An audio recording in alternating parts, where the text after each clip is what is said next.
जय हिंद, नमस्कार साथियों, कैसे हैं आप लोग। मैं उम्मीद करता हूं कि आप सब शानदार होंगे, बेहतर होंगे, बेहतरीन होंगे, लाजवाब होंगे, शानदार, जबरदस्त, जिंदाबाद होंगे। आप सभी साथी सेशन के साथ जुड़ जाइए और अपने अपने साथियों को भी सेशन को एक बारी शेयर कर दीजिएगा, जैसे कि आपके सभी साथी भी उपस्थित हो जाए सेशन के साथ, है ना। चलिए, बहुत बढ़िया। एक बार मैं आप सभी के कमेंट्स भी देख लूंगा, है ना। चलिए, सभी के सभी साथी सेशन के साथ जुड़ जाइए और दोस्तों सेशन को एक बार शेयर कर दीजिए, जैसे कि आपके सभी साथी सेशन के साथ उपस्थित हो जाए। ठीक है भाई, स्टार्ट करते हैं। कल हम लोगों ने कुछ कवर किया था, है ना। जीएस से रिलेटेड कुछ चीजें कल हम लोगों ने कवर कर ली थी। यूपी स्पेशल में वन लाइनर हम लोग कवर कर रहे हैं। कल हम लोगों ने कुछ चीजें कवर कर ली थी, आज उसके आगे हम लोग यहाँ पर कंटिन्यू करने वाले हैं। ठीक है भाई। तो आप सभी को पता है, यहाँ पर कल हम लोगों ने कवर किया था, उसके आगे आज हम लोग यहाँ पर कंटिन्यू करेंगे। ठीक है। और जैसे ये टॉपिक कंप्लीट होगा, इससे रिलेटेड मैं कुछ क्वेश्चंस और आपको करवा दूंगा, कुछ प्रीवियस ईयर क्वेश्चंस और कुछ एक्सपेक्टेड जो आपके एग्जाम में आ सकते हैं। प्यार दोस्तों, यहाँ पर अगर मैं बात करूं कि ऐतिहासिक धार्मिक स्थल व पर्यटन यानी historical religious sites and tourism की बात करेंगे हम लोग यहाँ पर। और हम लोग पढ़ रहे थे उत्तर प्रदेश को, तो उत्तर प्रदेश से ही रिलेटेड चीजें हम लोग यहाँ पर कवर करने वाले हैं। चलिए, बारी बारी से हम लोग कवर करेंगे। अगर मैं बात करूं दोस्तों आपके पर्यटन विकास निगम की, तो 1974 की बात होती है। अगर मैं बात करूं पर्यटन के उद्योग के दर्जे की, तो 1998 की बात होती है। अगर मैं बात करूं हेरिटेज आर्क सर्किट की, तो आगरा, लखनऊ, वाराणसी की बात होती है। अगर मैं बात करूं यूनेस्को विश्व धरोहर में क्या क्या, ताजमहल, आगरा किला और फतेहपुर सीकरी। ठीक है। अगर मैं बात करूं आपसे विदेशी पर्यटकों के लिए प्रमुख आकर्षण की, तो ताजमहल की बात करेंगे, जो विदेशी आते हैं उत्तर प्रदेश में। यहाँ पर हम लोग पढ़ रहे थे यूपी स्पेशल, ठीक है ना। यूपी स्पेशल पढ़ रहे हैं, तो यूपी स्पेशल के अंतर्गत ही ये सारी चीजें आप कवर कर रहे हैं। मैं अगर बात करूं यहाँ पर मैत्रेय मैत्रेय परियोजना की, तो मैत्रेय परियोजना आपकी जापान सहयोग से बौद्ध परिपथ पर निर्माण हुआ। और अगर मैं बात करूं दोस्तों यहाँ पर आपसे जैन धर्म के 5 तीर्थंकरों की जन्मभूमि है। जैन धर्म के तीर्थंकरों की संख्या कौन सी है? 5। और उत्तर प्रदेश में वो जन्मभूमि कहां पर है? अयोध्या प्रथम और अयोध्या अयोध्या और प्रथम ऋषभदेव। ठीक है ना। चलिए, 132 की अगर हम बात करें, पुष्य पुष्यमित्र शुक के अश्वमेध यज्ञ के बारे में, तो कहां पर? अयोध्या में। अगर हम बात करें उत्तरी पांचाल की राजधानी की, तो महाजनपद काल के बारे में अगर हम बात करें, तो अहिच्छत्र यानी बरेली में। अगर हम बात करें दोस्तों यहाँ पर 134 नंबर सिंधु घाटी सभ्यता के बारे में, तो सिंधु घाटी सभ्यता का पूर्वी प्रसार यानी आलमगीरपुर मेरठ में। ठीक है। अगर हम बात करें कपिलवस्तु की, तो साक्यगढ़ राज्य की राजधानी, तो भैया ये कहां पर? पिपरावा सिद्धार्थनगर की बात कर रहे हैं। अगर हम बात करें प्यारे दोस्तों इसके बाद आपसे बौद्धवा जैन तीर्थ की, तो भैया कौशाम्बी वस्त जनपद की राजधानी। अगर हम बात करें जैन तीर्थ प्रभासगिरी की, तो कौशाम्बी। अगर हम बात करें भक्त संत मलूक दास की जन्मस्थली की, तो कड़ा यानी कौशाम्बी। सब चीजें उत्तर प्रदेश के बारे में ही है। अगर हम बात करें बीरबल का जन्म स्थान, तो कालपी। अगर हम बात करें 23वें जैन तीर्थंकर पार्श्वनाथ का जन्म कहां पर हुआ, तो काशी यानी बनारस। अगर हम बात करें चंदावर का युद्ध 1194, तो मोहम्मद गौरी ने जयचंद को हराया कहां पर? कन्नौज और इटावा के युद्ध में। अगर हम बात करें प्यारे साथी यहां पर जौनपुर की, जौनपुर सिराजे हिंद की स्थापना कब? फिरोज शाह तुगलक ने मोहम्मद बिन तुगलक की स्मृति में की। कहां पर? जौनपुर में की। अगर हम बात करें दोस्तों गुप्तकालीन दशावतार मंदिर की, तो यह देवगढ़ यानी ललितपुर में स्थित है। अगर हम बात करें हर्षवर्धन का महामोक्ष परिषद की, तो दोस्तों यह प्रयागराज यानी हर 5वें वर्ष यह क्या किया जाता है? हर्षवर्धन का महामोक्ष परिषद जो है प्रयागराज में हर 5वें वर्ष क्या किया जाता है? मनाया जाता है। अगर हम बात करें गुप्तों की सांस्कृतिक राजधानी की, तो प्रयागराज है। अगर हम बात करें इतिहासकार जियाउद्दीन बर्नी के जन्म के बारे में, तो बुलंदशहर में हुआ था। अगर हम बात करें प्यारे दोस्तों गुप्तकालीन मंदिर की, यानी भीतर गांव में है। कानपुर देहात रामबाई नगर की बात हो रही है, यहाँ पर कानपुर में स्थित है। अगर हम बात करें गुप्तकालीन स्थल भीति की, अगर हम यहाँ पर बात करेंगे गुप्तकालीन स्थल भीति की, अगर हम यहाँ पर बात करें, तो गाजीपुर की बात हो रही है। अगर हम बात करें सूफी संत शेख निजामुद्दीन औलिया का जन्म कहाँ पर हुआ, तो बदायूं में हुआ, उत्तर प्रदेश में। अगर दोस्तों हम बात करें इल्तुतमिश एक तादार था, कहाँ? बदायूं का। ठीक है। अगर हम बात करें 1857 के स्वतंत्रता संग्राम की शुरुआत 10 मई 1857 में कहाँ से हुई? मेरठ से। अगर हम बात करें कि सारनाथ के अन्य नाम क्या क्या है, तो ऋषिपतन और मृगदाव सारनाथ के अन्य नाम भी हैं। अगर प्यारे दोस्तों यहाँ पर हम बात करेंगे बुद्ध का प्रथम उपदेश के बारे में, तो इन्होंने धर्मचक्र प्रवर्तन के बारे में प्रथम उपदेश दिया। अगर हम बात करें स्तूप की, तो धामेक धर्मराजिका, जो कहां पर है? सारनाथ में। अगर हम बात करें स्त्रियों को संघ में प्रवेश की अनुमति, सकिंसा की बात हो रही है। अगर हम दोस्तों यहां पर बात करेंगे कि बुद्ध ने सर्वाधिक वर्ष बिताए थे कहां पर, तो बुद्ध ने जो अपने सर्वाधिक वर्ष बिताए, श्रावस्ती 25 वर्ष बिताया था। अगर हम बात करें आजीवक संप्रदाय के प्रवर्तक मक्खली गोसाल का जन्म कहां पर हुआ है? श्रावस्ती में हुआ है। अगर हम बात करें प्यारे दोस्तों कि सूरसेन महाजनपद की राजधानी कहां पर है, तो मथुरा में है। याद रखिएगा सब यूपी स्पेशल के बारे में हम यहां पर पढ़ रहे हैं, मतलब जो चीजें उत्तर प्रदेश से रिलेट कर रही हैं, ठीक है। अगर हम बात करें कुषाणों की पूर्वी राजधानी की, तो कौन सी थी? मथुरा थी। अगर हम बात करेंगे जहनवर्त तीर्थ यानी महर्षि वाल्मीकि आश्रम की, तो ये बिठूर में है। अगर हम बात करें बेगम समरू के चर्च की, तो ये मेरठ में है, सरधना में। अगर हम बात करें पृथ्वी के सर्वोपरि तीर्थ नैमिषारण्य है, चक्र तीर्थ कहा जाता है नैमिषारण्य को। अगर हम बात करें जैनों के काशी की, तो इसे ये हस्तिनापुर की बात हो रही है। अगर हम बात करें सैयद सलार मसूद गाजी के दरगाह, तो ये बहराइच में है। अगर प्यारे दोस्तों हम यहाँ पर बात करें इत्र नगरी की, तो कन्नौज में है, और इत्र नगरी को नगर महोदय श्री भी कहा जाता है। अगर हम बात करें कि आगरा की स्थापना कब की गई, तो सिकंदर लोदी ने 1504 में की थी। अगर हम कहें कि मुगल काल में शिक्षा का जो केंद्र था वह क्या था, तो आगरा था। अगर दोस्तों तो अगला पॉइंट है हाजी वारिस अली शाह की मजार, तो देवा शरीफ यानी बाराबंकी की बात हो रही है। पूर्वी पांचाल की राजधानी की अगर हम बात करें महाजनपद काल में, तो कंपिल यानी द्रौपदी द्रोणाचार्य का जन्म स्थान वो है, ठीक है। अगर इसके बाद बात करें 170 नंबर पॉइंट की, तो यहां पर देखिएगा मल्ल गणराज्य की जो राजधानी है कुशीनगर, यानी बुद्ध का महापरिनिर्वाण स्थल भी है या मल्ल गणराज्य की राजधानी कुशीनगर, ठीक है। अवध की राजधानी फैजाबाद से लखनऊ स्थानांतरण की अगर हम बात करें, तो यहाँ पर नवाब आशफउद्दौला की बात हो रही है। रानी लक्ष्मीबाई के जन्म की अगर हम बात करें, तो वाराणसी। अगर हम बात करें प्रेम मंदिर की, तो प्रेम मंदिर आपका कहां पर? वृंदावन में है। अगर हम बात करें लॉर्ड कार्नवालिस का मकबरा कहां पर है, तो गाजीपुर में है। अगर हम बात करें क्रांति नगर कहां पर है, तो मेरठ क्रांति नगर कहा जाता है। अगर हम हींग व गुलाल नगरी की बात करें, तो यह हाथरस में सबसे ज्यादा इसका उत्पादन होता है। अगर हम चौरी चौरा कांड की बात करें, चौरी चौरा की बात करें, तो यह कहां पर है? गोरखपुर में स्थित है। अगर हम बात करें विश्व के प्राचीनतम जीवंत शहर की, तो यह कौन सा है? वाराणसी है, आपका काशी है, ठीक है। अगर हम बात करें उदयन बाशवदत्ता की कथा की, तो कौशाम्बी प्रसिद्ध है। अगर हम बात करें जेके मंदिर की, तो कानपुर में स्थित है। अगर हम बात करें भारत माता मंदिर की, तो वाराणसी में स्थित है। अगर हम बात करते हैं प्रतिष्ठानपुरी की, प्रतिष्ठानपुरी या ऋषभदेव की तपस्थली की, तो झूसी में प्रयागराज में है। अगर हम बात करें राज्य पर्यटन दिवस की, तो यह 14 फरवरी 2016 से शुरुआत हुआ, उसी समय से मनाया जाने लगा। अगर दोस्तों हम बात करें इको टूरिज्म पॉलिसी, तो 2014 में लागू होती है। बात करें मंदिरों और घाटों नगर की, तो यह वाराणसी में है।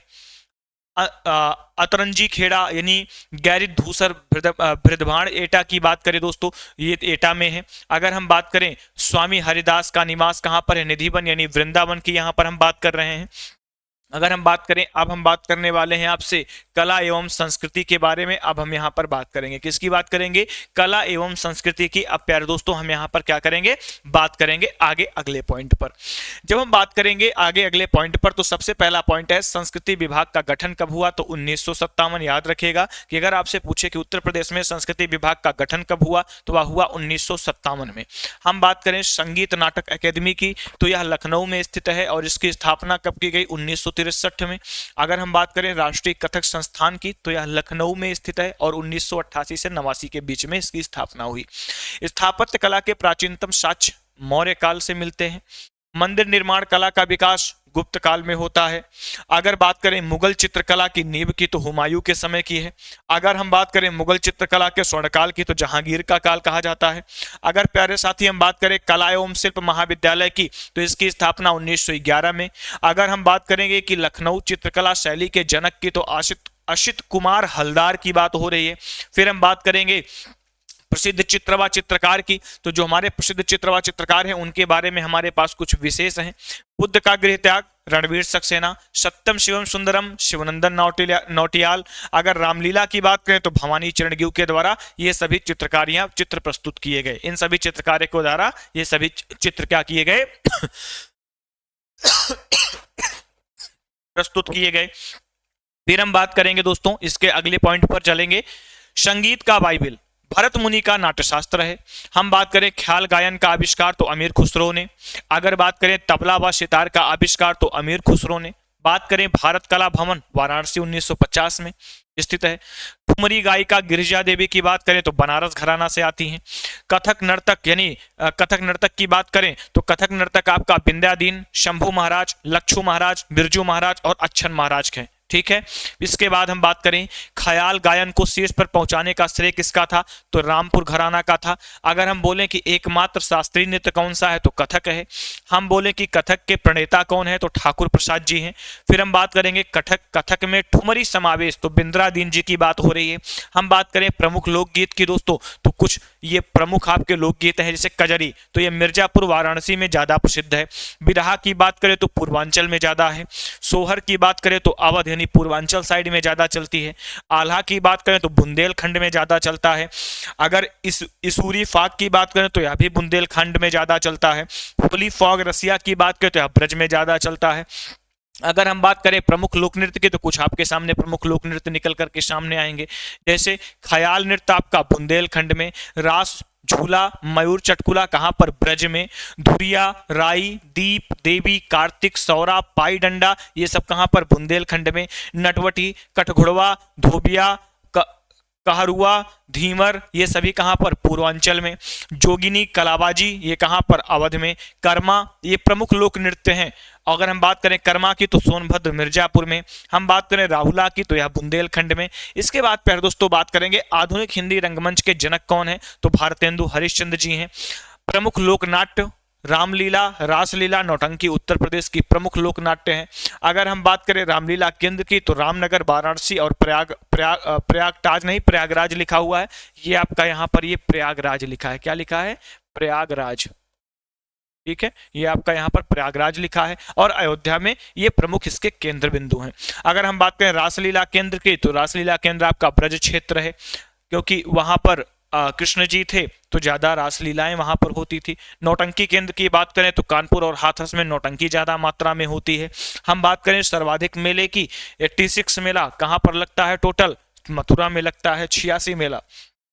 अगर हम बात करें प्रमुख मेले व स्थल की तो उनके कुछ स्थल के बारे में हम यहाँ पर जानकारी लेंगे, जैसे आपका बटेश्वर मेला जो पशुओं का लगता है आगरा में, नौचंदी मेला मेरठ में, दादरी मेला पशु मेला है जो बलिया में लगता है, मणमुक्तेश्वर मेला हापुड़ में, गढ़मुक्तेश्वर मेला कहाँ पर लगता है हापुड़ में, हरिदास जयंती कहाँ पर मनाई जाती है वृंदावन निधि वन में। अगर हम इसके बाद पहले और बाद की बात करें दोस्तों तो देवा शरीफ कहां पर, बाराबंकी में, सैयद सलार मेला की बात करें तो बहराइच में। अगर हम बात करें गोला गोकर्णनाथ की तो खीरी में। ठीक है, तो ये सभी मेले थे प्रमुख। अगर हम आगे बात करें नकटैया मेला की तो वाराणसी में। अगर शाकांभरी देवी की बात करें तो सहारनपुर में। अगर गोविंद साहब मेला की बात करें तो अंबेडकर नगर में लगता है। अगर खिचड़ी मेला की बात करें तो गोरखपुर, ये सब लिख दिया है गोरखपुर। चैत्र रामनवमी मेला की बात करें तो अयोध्या में लगता है। अब इसके साथ साथ दोस्तों थोड़ी सी और आगे की बातें करेंगे, ध्यान से समझिएगा। हम अगर बात करें सुलहकुल महोत्सव की हिंदू मुस्लिम एकता की बात करें तो आगरा में। हम बात करें त्रिवेणी महोत्सव तो प्रयागराज में होता है। हम बात करेंगे ताज महोत्सव की तो यह आगरा में होता है। अगर हम बात करें कबीर महोत्सव की दोस्तों तो यह मगहर यानी संत कबीर नगर में होता है। हम बात करेंगे चलचित्र निगम की तो 1975 की बात हो रही है। राजकीय जैन संग्रहालय मथुरा 2003 में स्टैब्लिश हुआ। इसके साथ साथ बात करेंगे राजकीय बौद्ध संग्रहालय की तो यह गोरखपुर कुशीनगर सिद्धार्थनगर में स्थित है। ठीक है, हम बात करें खड़ी बोली के अन्य नाम कौन कौन से हैं, जैसे कोरवी, हिंदुस्तानी, नागरी और सरहिंदी, ये सब क्या है, खड़ी बोली के अन्य नाम हैं। ब्रज भाषा का विकास कहां से हुआ तो सौरसेनी अपभ्रंश से हुआ। कहां पर, मथुरा, अलीगढ़, हाथरस व कासगंज में। इसके साथ अगर हम बात करेंगे कि अवधि का विकास कहां से हुआ तो अर्धमागधी से हुआ, जहां जो फैजाबाद, गोंडा, बहराइच, सीतापुर, लखनऊ, उन्नाव, रायबरेली में ज्यादा बोली जाती है। हम बोलें कि सर्वाधिक बोली जाने वाली उपबोली कौन सी है तो सबसे ज्यादा बोली जाने वाली उपबोली आपकी भोजपुरी है। इसके साथ दोस्तों अगर हम बात करें कि आपका राज्य की अभिलेखागार कहाँ पर है? प्रयागराज में। कब? 1949 में। हम बात करें उत्तर मध्य सांस्कृतिक केंद्र की तो यह भी प्रयागराज है। हम अगर बात करें स्वतंत्रता संग्राम संग्रहालय की तो यह मेरठ में स्थित है। अगर हम बात करें कुसाड़ यानी गुप्तकालीन संग्रहालय की तो मथुरा में स्थित है। फिर दोस्तों हम बात करेंगे खड़ी बोली के विकास में प्रारंभिक योगदान की तो अमीर खुसरो ने सबसे ज्यादा, अमीर नहीं अमीर लिखा है, अमीर खुसरो, ठीक है। चलिए अब हम बात करेंगे कुछ शिक्षा एवं साहित्य के बारे में। किसके बारे में बात करेंगे तो साथियों?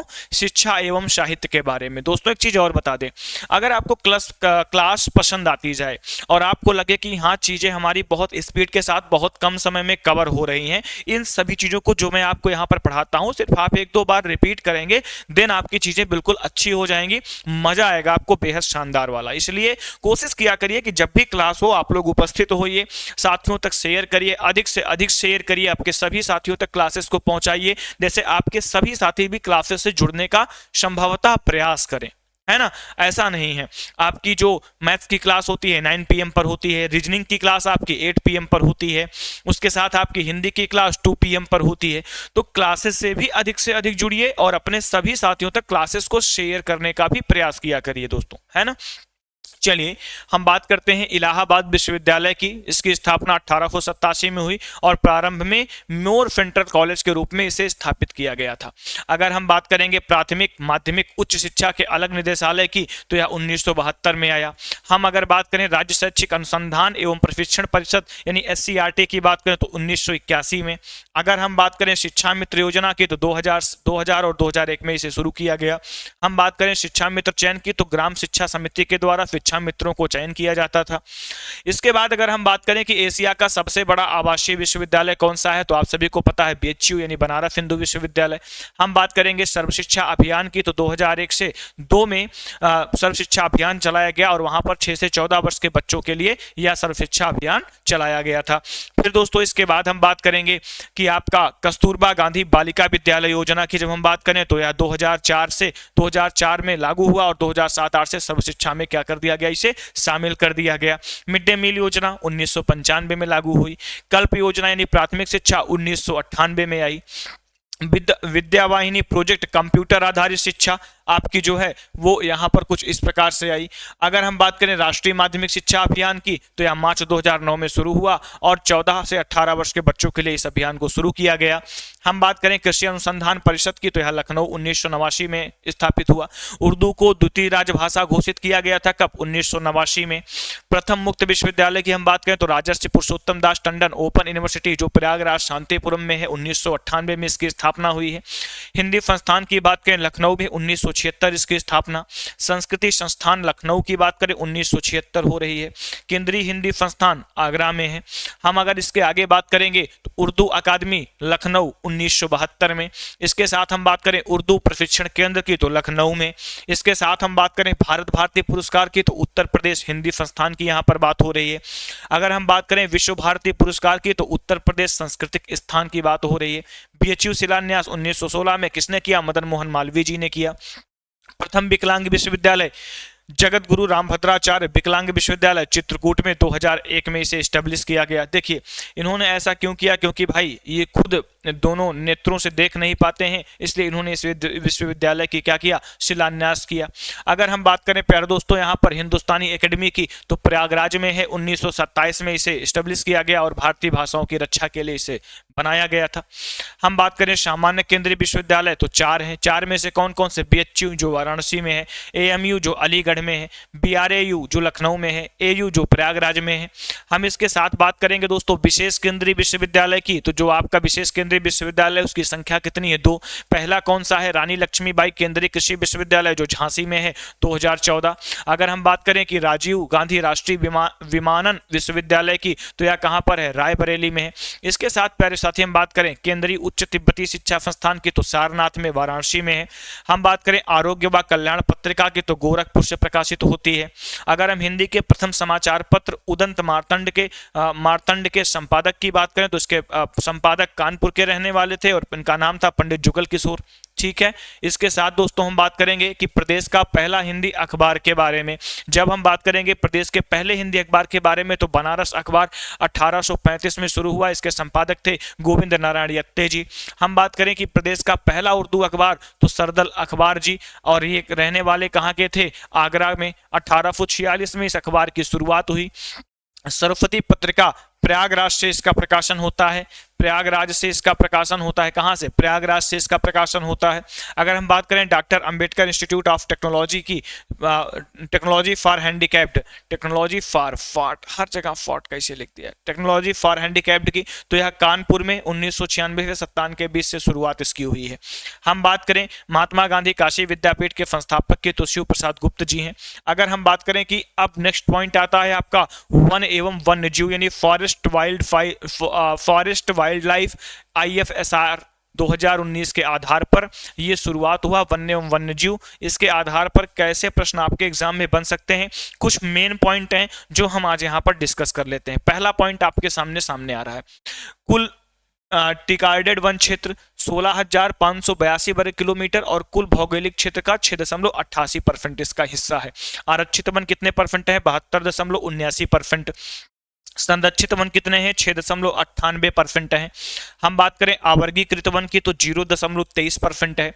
अगर हम बात करें वनाच्छादन की तो वनाच्छादन आपका 6.15% है, जो 14,805 वर्ग किलोमीटर में फैला है और 2016 की तुलना में 126.65 वर्ग किलोमीटर की इसमें क्या हुई है? वृद्धि हुई है। हम बात करें वृक्षादन की, वृक्षादन की तो 3.5%, जो 7342 वर्ग किलोमीटर में इसका क्षेत्र है। अगर हम बात करें इसके साथ झाड़ियों की तो जो आपकी झाड़ियां हैं 0.24%, 587 वर्ग किलोमीटर में झाड़ियां उत्तर प्रदेश में फैली हुई हैं। हम अगर बात करें कि सर्वाधिक वन क्षेत्र कला वाला जिला कौन सा है, तो सबसे ज्यादा सर्वाधिक वन कहां पर है? सोनभद्र में 2540 वर्ग किलोमीटर पर वन ही वन, जंगल ही जंगल आपको दिखेंगे, है ना। घूमने का स्थान है, उत्तराखंड फेल है, समझ लेना, कभी जाना सोनभद्र में घूमने के लिए। न्यूनतम वन क्षेत्र वाला जिला कौन सा है? तो संत रविदास नगर भदोही, भदोही यानी संत रविदास नगर जो भदोही है 3.12 वर्ग किलोमीटर में है, यानी न्यूनतम वन क्षेत्र वाला जिला है ये। सर्वाधिक अति सघन वन वाला जिला कौन सा है? लखीमपुर खीरी है, 804.91 वर्ग किलोमीटर में इसमें क्या फैला हुआ है? वन फैले हुए हैं, सघन वन है। अगर हम बात करें सर्वाधिक मध्यम सघन व खुले वन वाला जिला कौन सा है? तो सोनभद्र है। हम अगर इसके बाद अगले पॉइंट की बात करें कि सर्वाधिक वन प्रतिशत वाले जिले क्रम के अनुसार सबसे पहला सोनभद्र, चंदौली, पीलीभीत, मिर्जापुर और चित्रकूट। इसके बाद बात करें कि सबसे कम वन प्रतिशत वाले जिले कौन से हैं, तो संत रविदास नगर, फिर मैनपुरी, फिर देवरिया, फिर बदायूं, फिर मऊ। हम बात करेंगे प्रमुख वन के प्रकार की, तो उष्णकटिबंधीय वन है। इसके साथ हम बात करें कि ऑपरेशन ग्रीन योजना शुरू कब की गई, तो 1 जुलाई 2001 को इसकी शुरुआत की गई। और प्यारे दोस्तों वृक्षारोपण वृद्धि के लिए इसकी क्या की गई थी? शुरुआत की गई थी। इसके साथ हम बात करेंगे कि देश में पहला वन्यजीव परिरक्षण संगठन, तो यह उत्तर प्रदेश में 1956 में आया। हम बात करें कि एकमात्र राष्ट्रीय उद्यान दुधवा नेशनल पार्क जो 1977 में हुआ, शुरुआत इसको किया दुधवा नेशनल पार्क, और टाइगर रिजर्व 1987 से, और लखीमपुर पीलीभीत में दोनों क्या हैं? स्थित हैं। क्लियर? ठीक है भाई। अगला देखिएगा, सबसे पुराना वन्यजीव विहार कौन सा है? चंद्रप्रभा जो चंदौली में है, 1957 की बात हो रही है। सबसे बड़ा वन्यजीव विहार हस्तिनापुर, मेरठ, मुजफ्फरनगर, हापुड़ और अमरोहा में है। ठीक है भाई, हस्तिनापुर।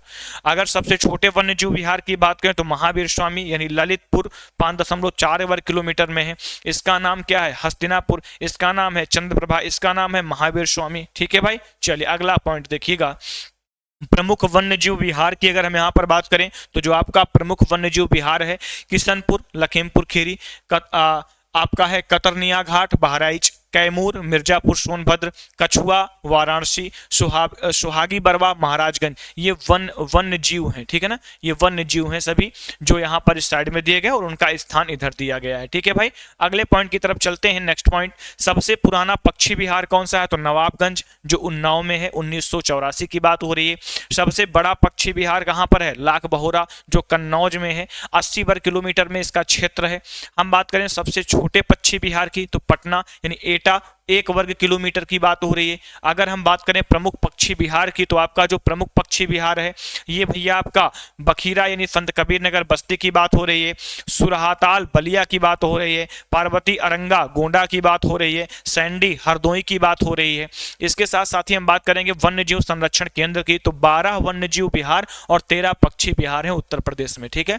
अगर हम बात करें वृक्ष बंधु पुरस्कार, तो 2007-8 में इसकी शुरुआत हुई और इसको इसलिए शुरुआत किया गया कि वृक्षारोपण प्रोत्साहन मिले लोगों को, अधिक से अधिक लोग वृक्ष लगाएं। कछुआ प्रजनन केंद्र कहां पर है? सारनाथ यानी वाराणसी में है। हरित पट्टी योजना आपकी 2012 से 13 सार्वजनिक स्थानों पर इसका वृक्षारोपण होने करने के लिए। तो आज का जो मेन पॉइंट था वो आपके सामने ये था जो आपने यहाँ पर आज कवर किए। अगली क्लास में कुछ चीजें ऐसी होंगी जिसको आपको कवर करना है। मुझे उम्मीद है कि आप लोगों को चीजें अच्छी तरीके से कवर हो रही होंगी कि देखिए बहुत ज़्यादा समय लेकर के किसी चीज़ को पढ़ाना और छोटे वीडियो में बहुत सारी आपको जानकारी मिल जाना, ये आपके लिए बहुत अच्छा रहता है, क्योंकि जब आपको ज़्यादा जानकारी मिलती है तब आपको बेहतर मज़ा आता है। अगर आपको कम जानकारी मिलती है तो आपको कम मज़ा आता है। इसलिए कोशिश करिए कि अधिक से अधिक शेयर करते रहिए और आप लोग टॉपर्स ट्राइब एप्लीकेशन को डाउनलोड कर लीजिएगा, इंस्टॉल कर लीजिएगा दोस्तों। स्टेप 2 में आप लोग इसको रजिस्टर्ड करिएगा। First name, phone number, email address, password, state और I agree term and condition करके रजिस्टर्ड करिएगा। स्टेप 3 में ये एप्लीकेशन आपका ओपन हो जाएगा। इन फ्यूचर जो पीडीएफ्स होंगी वो सारी चीज़ें, टेस्ट सीरीज होगी वो सारी चीज़ें आपको यहीं पर प्रोवाइड की जाएंगी। तो लोगो कुछ इस तरीके से दिखेगा टॉपर्स टाइप का। आप लोग टॉपर्स टाइप के लोगों को देखते हुए टॉपर्स टाइप एप्लीकेशन को प्ले स्टोर पर जाकर के क्या कर लीजिएगा, डाउनलोड कर लीजिएगा। कैसी लगी क्लास कमेंट करके जरूर बताया करिए। हम पढ़ रहे हैं यूपी स्पेशल। जैसे ही हमारा ये टॉपिक पहला कवर हो जाएगा देन इसके बाद मुझे लग रहा है कि नेक्स्ट क्लास जो होगी तीसरी, उसमें ये टॉपिक यूपी स्पेशल का पूरा कवर हो जाएगा, वन लाइनर। उसके बाद इस जितना मैं पढ़ाया हूं यहाँ पर, जो पढ़ा रहा हूँ 3 क्लास में जो भी पढ़ाऊंगा उससे रिलेटेड हम लोग क्वेश्चंस करेंगे जो क्वेश्चंस अभी तक एग्जाम में बने हुए हैं। देन उसके बाद दोस्तों हम कोई नेक्स्ट टॉपिक शुरू करेंगे। तो बेहतरीन तरीके से आपके लिए होमगार्ड हो, यूपी कांस्टेबल हो, यूपीएसआई हो, सबकी तैयारी आपकी बिल्कुल बेहतरीन होगी। ये पीडीएफ आपको आगाज सक्सेस के टेलीग्राम चैनल पर मिलेगी। आगाज सक्सेस टेलीग्राम पर सर्च करिएगा। ये आपका नीचे यहाँ पर पिन भी रहता है, जो आप क्लास करते हैं इसके नीचे डिस्क्रिप्शन बॉक्स में भी रहता है। तो आप लोग वहाँ से जाकर के ज्वाइन कर लीजिएगा, क्योंकि पीडीएफ प्रोवाइड वहां पर की जाएगी। टेस्ट वगैरह आपको बहुत सारे फ्री टेस्ट भी मिलने वाले हैं, कुछ मॉडल पेपर टेस्ट मिलने वाले हैं जो आपको मिलेंगे कहां पर, एप्लीकेशन पर। तो आप लोग टॉपर्स टाइप एप्लीकेशन जरूर डाउनलोड कर लिएगा। तो ठीक है, मिलते हैं फिर नेक्स्ट क्लास में। Thank you so much. आप सभी साथियों का सेशन में बने रहने के लिए बहुत बहुत धन्यवाद।